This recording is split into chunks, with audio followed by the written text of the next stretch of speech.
Esto es el laberinto de Minotauro Beca. Es lunes, toca hablar de historia y un tema que yo hablaba, si os dais cuenta, yo al principio del podcast no hablaba casi nunca y ahora cada vez hablo más, pero también hablaré de otros, o sea, lo iré turnando, tranquilos, que esto no se va a convertir en un podcast sobre la Segunda República ni la Guerra Civil. Va a ser voy a seguir trayendo temas de personajes de la Edad Media, de Edad Antigua y otras épocas. Pero cuando se publique este podcast será muy cercano a la fecha de lo que sucedió, pero de lo que sucedió hace años, porque se va a publicar probablemente un 14 de julio. Y esto pasó, lo que nos estábamos moviendo más o menos. También voy a hacer referencia al personaje del que voy a hablar, porque voy a hablar del Teniente Castillo. Teniente Castillo, pues para poner un poquito en contexto, voy a hablar de la guerra civil, de los orígenes. Pero cuando se habla de los orígenes, sobre todo en esta época que hablábamos del 18-19 de julio, nos retrocedemos también al asesinato el 13 de julio de Calvo Sotelo. Pero es que hablar de Calvo Sotelo y su asesinato sin hablar del asesinato y de la vida del Teniente Castillo no tendría mucho sentido, porque son dos crímenes que están el uno es consecuencia del otro, porque a Calvo Sotelo se le secuestra, bueno, se le asesina, primero es un secuestro muy breve, pero se le acaba asesinando a raíz de que unos radicales, porque esto ya está súper demostradísimo, porque uno de los argumentos del bando nacional siempre fue, y de los militares y de otra gente, de gente de Falange y demás, fue que el gobierno en sí había autorizado el asesinato de Calvo Sotelo. Eso está demostrado, que el gobierno de la Segunda República, ni siquiera la Dirección General de Seguridad, no había hecho este asesinato. Y luego lo que se demuestra es que amigos y gente que era muy partidaria del Teniente Castillo, que era este guardia de la guardia de asalto y tal, que todo el tema de la guardia de asalto y todo tal, ahora lo tocaremos, pero que habían cogido una venganza personal, se lo llevan. Algunos eran de la Guardia Civil y de otros cuerpos del Estado y enseñan sus carnets como excusa de que se los llevan para unas diligencias, pero luego lo habían hecho, o sea, como si Policías Nacionales ahora mismo cogen, yo que sé, a Pedro Sánchez, por ejemplo, se lo llevan y le hacen una barbaridad, y luego dicen que la Guardia Civil, el gobierno tenía, bueno, en este caso no tendría mucho sentido porque forma parte del propio gobierno Pedro Sánchez, pero ¿me entendéis el ejemplo, no? O Santiago Abascal o Feijóo o Yolanda Díaz, otros cogen, se lo llevan y dicen que como se han llevado unos policías, que ha sido cosa del gobierno, y luego se demostró que no tenía nada que ver.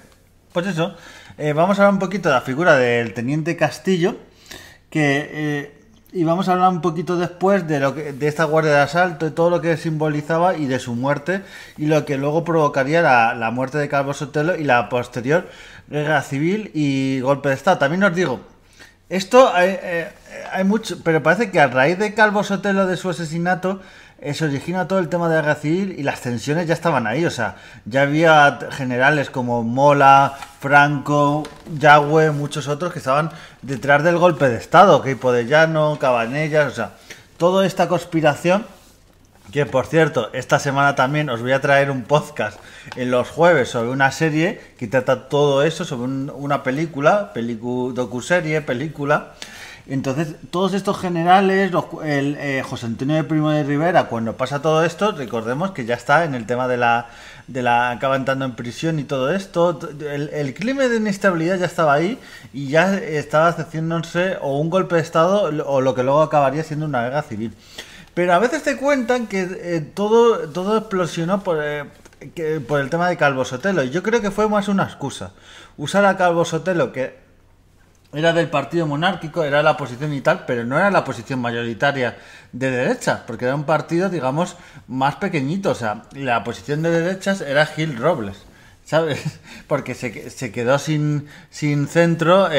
El Partido Radical de Alejandro Lerroux deja de existir prácticamente, tiene un 9 diputados, y ese poder lo coge Gil Robles. Entonces, a veces un poquito con la historia y tal, y ciertos políticos de hoy en día tergiversan la historia y parece las cosas que no fueron, parece que sí fueron. Pues bueno, que me lío yo solo. Pues vamos a los orígenes del Teniente Castillo, que nace en Alcalá de Real, en Jaén, y dato curioso, su madre, de ascendencia aristocrática, estaba emparentada lejanamente con José Antonio Primo de Rivera. O sea, qué casualidad.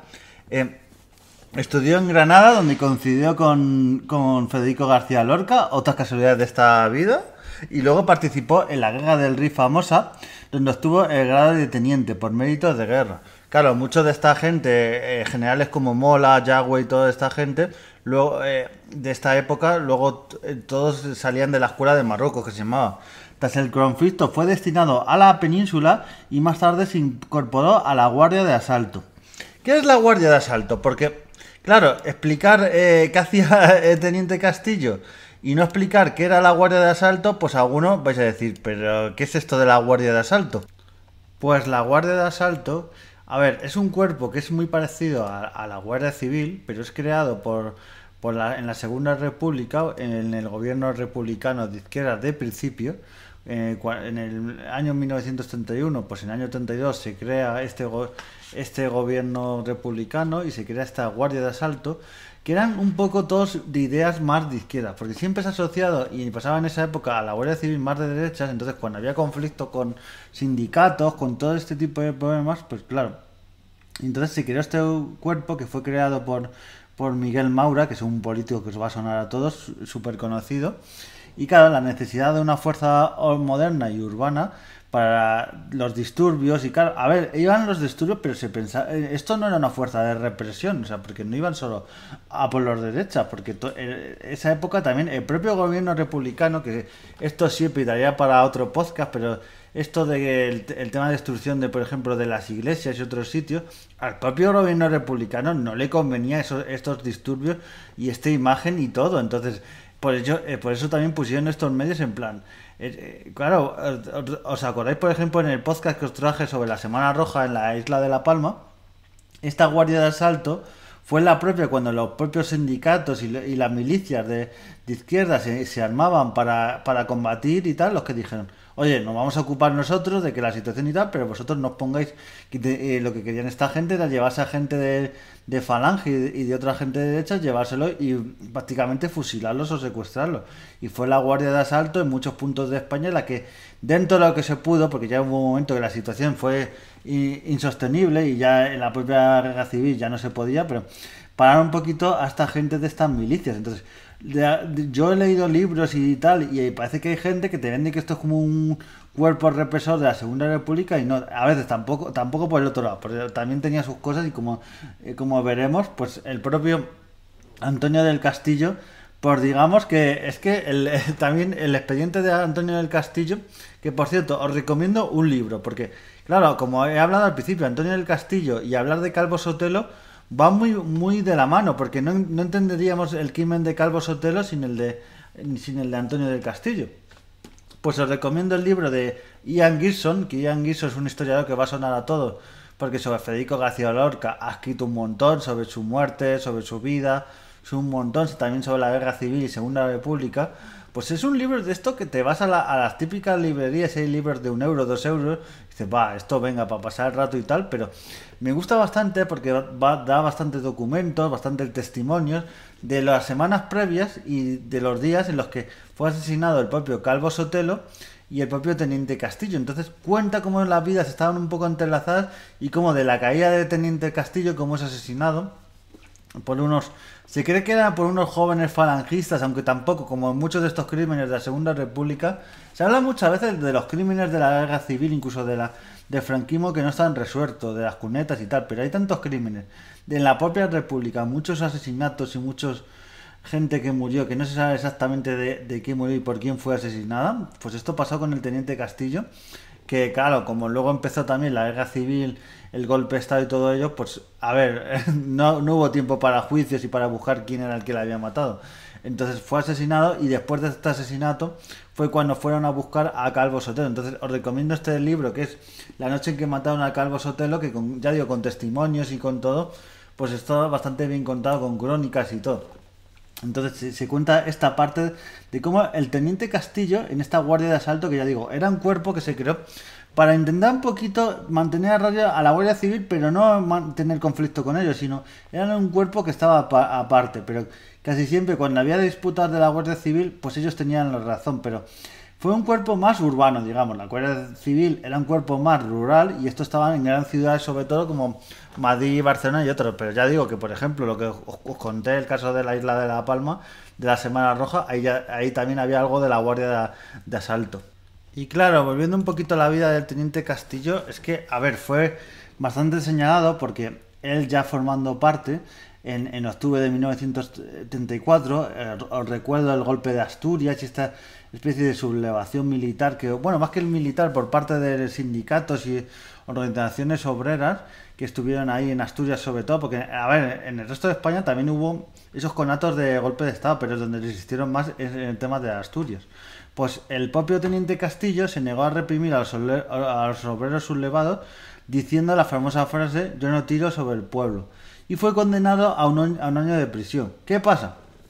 Que es una palabra que ahora hoy en día parece que está bastante de moda, pues cuando llega al gobierno de la Segunda República el Pacto de San Sebastián y el Frente Popular, pues hay para mucha de esta gente una amnistía. Entonces mucha de esta gente la Revolución de Octubre de 1934, pues es amnistiada tanto los que hicieron el propio golpe como la gente del Cuerpo de Seguridad del Estado, que ante este golpe dijeron: yo no me voy a poner a pegar a tiros a esta gente. Entonces, tras esta amnistía se reincorpora al ejército y se afilia a la Unión Militar Republicana Antifascista. A ver, también hay que decir, al principio he dicho que la Guardia de Asalto no quería ser, que era algo neutral, pero como veamos todavía escogía gente que estaba afiliada a distintos sindicatos, a distintas uniones militares antifascistas, o sea, alguien que estaba afiliado a Falange, digamos que no lo cogían, ¿sabes? Pues querían unos ideales para que defendieran en sí la República. Entonces, en marzo de 1936, pues se incorpora al Cuerpo de Seguridad y Asalto el teniente Castillo y le hacen el jefe, y eso también es importante, de instrucción de las milicias de las Juventudes Socialistas. Entonces está en todo el meollo y en todas las asociaciones y sindicatos que eran, digamos, más importantes en esa época. Y participó en algo que en las disturbios durante el entierro de al alférez Anastasio de los Reyes. Este caso es bastante famoso porque Caro precedería prácticamente a su asesinato del teniente Castillo. Porque, a ver, aquí en el propio libro de Ian Gibson que yo he leído y en otros testimonios, no está muy claro y no hay pruebas muy concisas de que fuese el propio teniente Castillo el que disparaba. Se cree que fue él como el que dio órdenes y tal, pero incluso hay testimonios que dijo que fue él, incluso a sangre fría, que disparó a Andrés Sáenz de Heredia, que casualmente, fijaos estas casualidades de la historia, Sáenz de Heredia era primo de José Antonio Primo de Rivera, el fundador de Falange.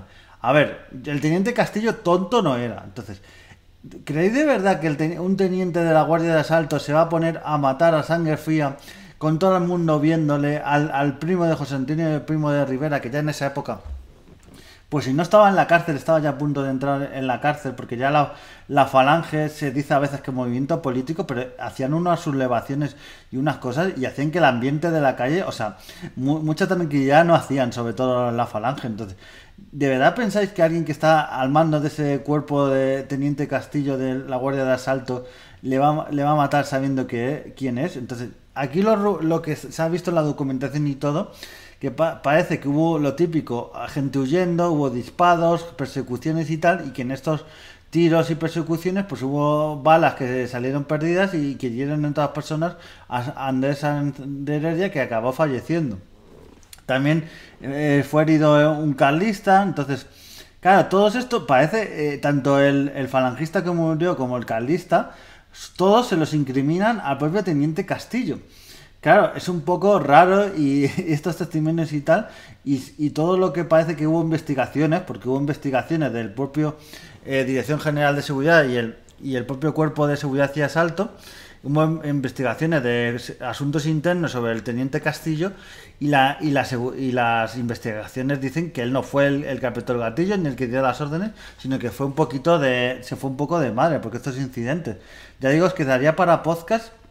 Se habla mucho de la Segunda República, se habla de la Guerra Civil, pero los meses previos, incluso años, todas las manifestaciones, gente que salía a la calle se manifestaba y acababan a tiros y todos los muertos, si nos ponemos a contar todos los muertos y fallecidos, incluso heridos que hubo después de estos incidentes, es que era una masacre y a veces lo intentaban impedir, pero es que no se podía. Entonces, ya nos vamos a 12 de julio de 1936, donde es asesinado en Madrid. Esto está súper demostrado y prácticamente que fue por 4 pistoleros de extrema derecha. Lo que no se sabe bien, que aquí unos echaron la culpa a otros, si fueron carlistas, falangistas, porque claro, esto se cree que fue una venganza a estos heridos y muertos que hubo en la manifestación que os he dicho. Entonces, como se echó la culpa, la prensa y esto que se dice hoy en día de los bulos, las fake news, eso pasaba mucho, pero había muchos periódicos, tanto de derechas, de izquierdas, que ponían sus noticias falsas, que si uno había matado al otro. Entonces, ¿esto qué hacía? Y esto pasa incluso hoy en día, que la gente se calienta y sale a la calle. Pues, pero en esta época no tenemos, gracias a Dios, no salimos con un fusil, pero en la época de la Segunda República la gente salía con una pistola y un fusil y veía al teniente Castillo, uy, este ha matado a mi compañero falangista, pues me lío a tiros. Ya os digo que yo que he leído los expedientes de la investigación y de todo, se vio que esto era un crimen bastante bien calculado. Entonces, igual que parece que lo del teniente Castillo no, parece que esto era un crimen que estaba súper bien calculado. Sabían su horario de trabajo, de su mujer, de todo. Y en la calle Hortaleza de Madrid y la calle Gran Vía le estaban esperando estos pistoleros. Y no fue que le vieron, iban con pistolas y se liaron a tiros, sino que estaba todo súper calculado. Y así pasó. Entonces, claro, luego muy bien no encontraron a estos carlistas y falangistas que le habían disparado. Y claro, él fue advertido de que podía pasar esto, pero se negó a esconderse. La propia Dirección General de Seguridad le dijo, oye, no salgas hoy a la calle, que tienes amenazas, que hay gente que te está siguiendo y tal. Y él salió a hacer su labor de todos los días. Entonces, esto que provocó este asesinato y lo que provocó, sobre todo, que no cogieran a los asesinos, a los culpables, pues que días después fuesen, ya os he dicho al principio del podcast, estos conocidos del teniente Castillo y estos milicianos, pero por su cuenta, que es lo que está súper demostrado, el gobierno no dio ninguna orden. Os recuerdo que Calvo Sotelo era diputado y tenía su cierta inmunidad, y fueron por su cuenta, le dijeron vente con nosotros y acabó asesinado Calvo Sotelo. Entonces, tiene mucha consecuencia una de otra, porque si no entendemos la vida del teniente Castillo, sus actos y cómo acabó asesinado, no entendemos también cómo acabó Calvo Sotelo, que ya digo, se suele decir que Calvo Sotelo fue el que provocó la guerra civil, pero vamos, la guerra civil y el anterior golpe de Estado es que estaba planificado no de meses, de años prácticamente. Entonces, fue algo que le vino, fue un casus belli que se suele decir, que lo usaron de bandera los propios nacionales para decir, mira, es que han matado al portavoz de los monárquicos, que por cierto, el partido monárquico en el Congreso de los Diputados no tenía casi representación, tenía muy poquita. Entonces, si hubieran matado, por ejemplo, a Gil Robles, que era el portavoz de la CEDA, que tenía muchísimos más diputados, pero fue algo que usaron de excusa para decir, mira, han matado a este, que es de los nuestros, lo vamos a usar para que el golpe ya estalle de manera definitiva. Que por cierto, a Gil Robles también fueron a por varios diputados de centro o de derechas, incluso de gente de Falange. Los propios milicianos fueron a por ellos, pero por ejemplo Gil Robles había ido fuera de Madrid, porque sabía que podía pasar una cosa de este tipo. Entonces varios políticos salieron por patas y al único que se encontraron fue a Calvo Sotelo, y ya fue al que se llevaron y acabó como acabó. Así que bueno, es bueno entender para entender los orígenes de la guerra civil y de todo ello. Así que bueno, nos vemos en siguientes podcasts y adiós.